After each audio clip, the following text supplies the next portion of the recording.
I, and I was a little bit confused when they did the Incredible Hulk. I thought that was a sequel. I was wrong. This fucking piece of shit, this boring piece of shit that does not entertain me and has a crappy looking CGI Hulk was the reason why there's the Incredible Hulk, which is the reboot with Ed Norton, which I have to check out because I heard that's a lot better than I heard. And from what I'm concerned, the more I compare that Hulk to the one you see on the front cover of the Incredible Hulk, that Hulk looks a lot better. It doesn't look like shit like that one. At least the Hulk in the reboot looks a little better. A lot better, actually. So yeah, I haven't seen the Incredible Hulk, but I want to see that. And if it's something I like, which I know I will, because it's a reboot and I heard it did a lot better. So I'll take that fucking movie over Hulk, which did not do so good for me. And I'm going to sell that movie eventually when I get around to it. Another movie I have is Austin Powers. Once again, this was bought at GameStop back like for $3.99. Thought the disc was loose again. Like, what the fuck? Why does this always happen? Folks, has that ever happened to you? Be getting DVDs and the fucking disc will be all loose in there when you buy it. It's all like, what the fuck is that? Cause why the hell does that happen?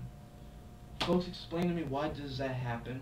And why the fuck does the disc not stay in properly? Because when you buy it, you're not even opening it. You hear it jingling in there. That happened to me with the Die Hard thing, the first movie. But the clip and everything that's supposed to keep it in there was broken, so it's just loose in there. It's stuck with that. But then there's movies I bought, well, I thought the same thing happened with the eye, which I thought, because the eye of that's supposed to keep the movies in there were broken again. I'm like, another DVD. I bought it and it does the same shit. And I open it up, the thing was not even broken, but yeah, it's loose in there. The DVD, I'm like, what the fuck? Who the hell's manufacturing this fucking shit? Oh, but if you bought the Blu-ray, I swear, I feel like that's starting to happen more often. As of late, since buying DVDs, I swear it's starting to happen a lot. A little bit more as of late. I swear it's like all of a sudden DVDs are starting to get treated like shit. So that's gonna happen. And once again, Blu-ray,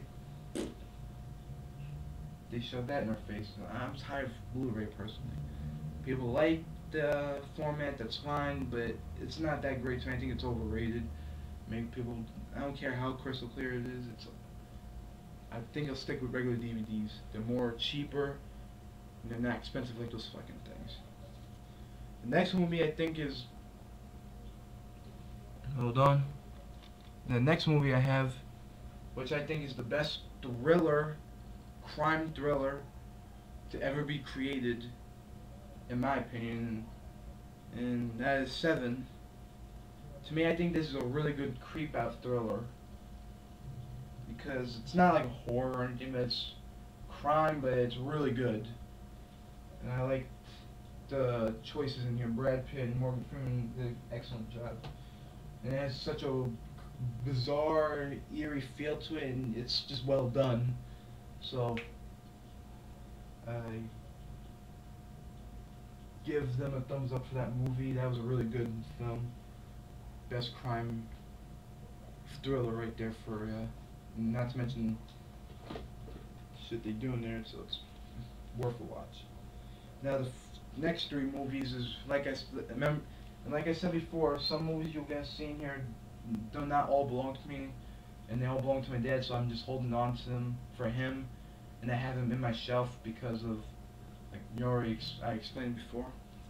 Yeah, and these are the Bourne films. Bourne Identity, Bourne Supremacy, and the Bourne Ultimatum. Not my movies though, but just happen to have them. Yes, I have actually watched the first two. Nah.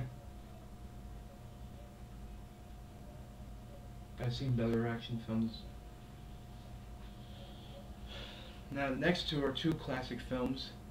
I don't have part 3 or 4 because I think those are pretty rubbish, as the English would say. Alien, and the Aliens, of course. two great classics.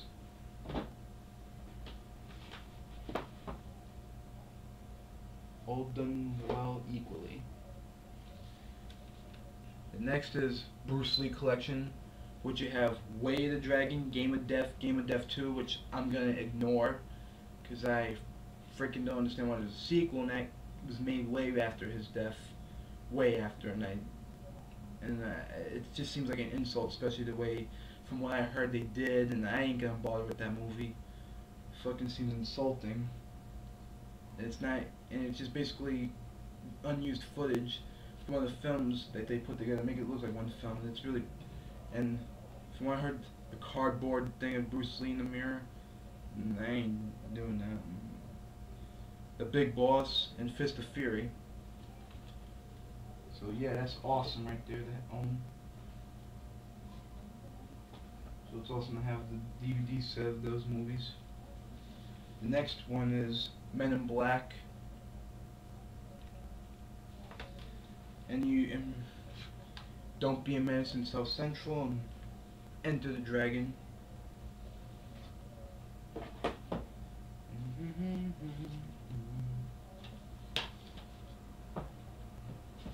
Yeah, it's a story of love.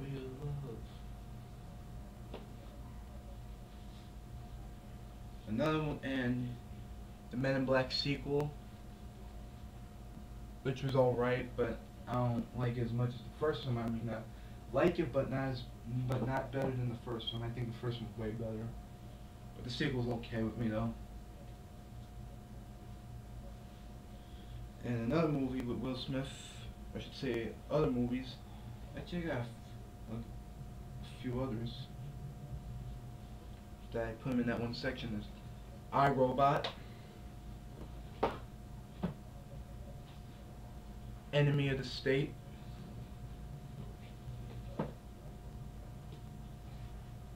Hancock, Call Me That One More Time, Ass, woo! I just had to do that. Just love when they do that sequence. Unrated My Ass. But that's all good. I'm gonna get these out of the way because obviously they're gonna be annoying to deal with. Those DVDs I've shown already. Nothing to Lose with Martin Lawrence and Tim Robbins. Pretty funny, underrated comedy. Especially that's where I first the song, and plus that's the movie that introduced me to the song Scatman. I'm a scat man. Skip it up, great stuff. Big Mama's House. Seen the sequel. I thought the sequel wasn't that good to me. I think the first one's a little better than the second one. I mean, the second one's alright to watch when it's on TV, but I wouldn't really own the DVD. Like I said, I wasn't that big on the sequel as much as the first one. Martin, the complete fourth season. My dad found this for a pretty damn good price at Kmart, I think he said. And yeah, I don't have all the seasons, but like I said about the Married with Children's and other certain shows that are on DVD, I'm gonna buy those, and we're gonna complete the series of each show that I own, ones I actually do like. Martin's one of them.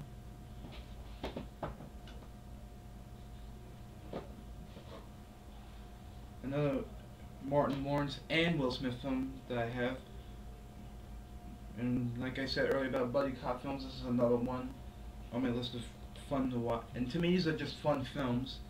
And yes, they're actually gonna probably make a part. And yes, there's gonna be a part 3 for all I know, because they said a while back that there's gonna be a Bad Boys 3. I don't know when they're gonna start getting into it. I gotta look that up. I'm gonna look up some info on the internet about the third film.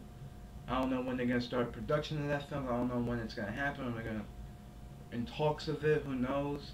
But yes, I remember meeting this guy that lives right next door, actually, in the next building, that I go to school with. During the summer, we were on the city bus talking, one time we had a conversation, and he came out of nowhere saying they should make a Bad Boys 3, and I actually, and when he said that, I actually looked at him and said, I couldn't agree more. I couldn't agree more. After seeing part 2 again, after not seeing it in a while, I'm like, nah, they can't end part 2 just like that. They gotta make a 3. And let's just hope when they make part 3, hopefully it'll be a good sequel and on par with the second. And hopefully it doesn't suck. Because you have the first 2, which were fun, and you had good action sequences. Let's just hope they stick with that when they make a part 3. See, Bad Boys and Bad Boys 2.